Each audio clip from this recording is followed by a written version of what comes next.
หนามาเข้าไปเลยไปยังไม่ได้กันแน่ละแมงว่าคุณนายแมงว่าคุณนายผู้สาวเลิกกันจากย่อมือขึ้นถวายคู่ทุกทานย่อมือขึ้นถวายคู่ทุกทานคุณอาจารย์ขอจะยกไฟเก้านอขึ้นใส่เสียงสาธุเดินฉันอย่าลำเพียนสู่กับผู้ฉลาดคุณนักปราชญ์แกกาตุนกาผู้ฟังบอนใดผิด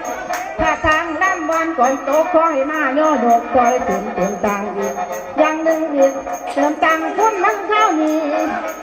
ก็ยิ่งดีทุกส่วนให้เสียงร้องจังคองดังก้องใส่หูพวกพี่น้องพ่อแม่ลุงตาพี่น้องกับพ่อแม่ลุงตาพากันมาเป็นตุ้งกุ้งกันวันนี้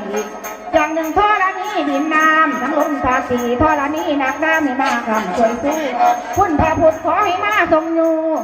สู้ซอยเสียงหวานคุณอาจารย์ของนั่งซอยสู้บ้านน้ำลองทั้งสมองไว้จริงกลุ่มสมตื่นให้เขาลื่นตึงถึงเข่าตัวเดินหนักน้ำพื้นแผ่นท่อนี้หนักน้ำพื้นแผ่นท่อนี้ขอให้มาสู้จักซอยฉันวันนี้จังนึกกับจังคุณของข้ากำมันด่าพ่อแม่ให้มาแล่ลำเยี่ยมเพียงข้างวันเน่าปากเบาให้คนแลนมาหาทั้งว่าจ่าให้ลังมาฝันนำกำลังแก่แนวใดวันนักประพันธ์แกงไว้เชิญแห่งเสกอนเจ้าจ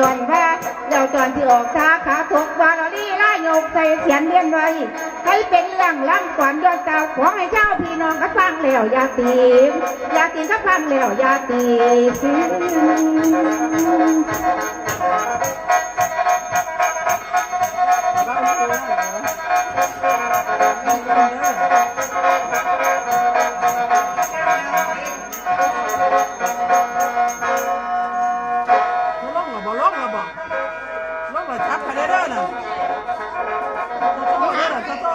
มือทิพย์เนวของผู้หาขอกาข้าละวะ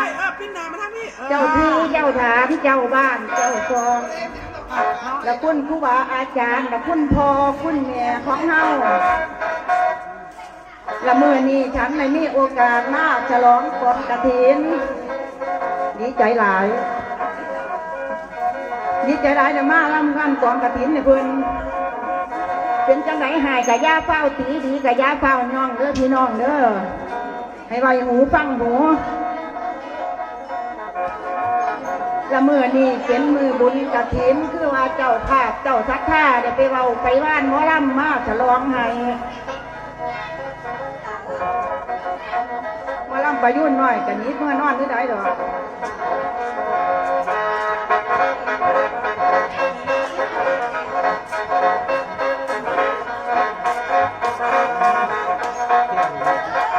แมงว่าคุณนายโอลาโนแต่พอปานนี้นี่แหละดังชื่อหนุ่มนันป่าคุกมาจะเรื่องในทางข่าวกระทำภาคบ้านคือดังคุณดึงไปหาดึงข้ามันอยู่ในดงดาวคุณถึงดาวแล้วพ้นกับผู้ค้าเทียบร้อนนอนบนฟ้าตกเสียงนกกองต่างตีกันซับ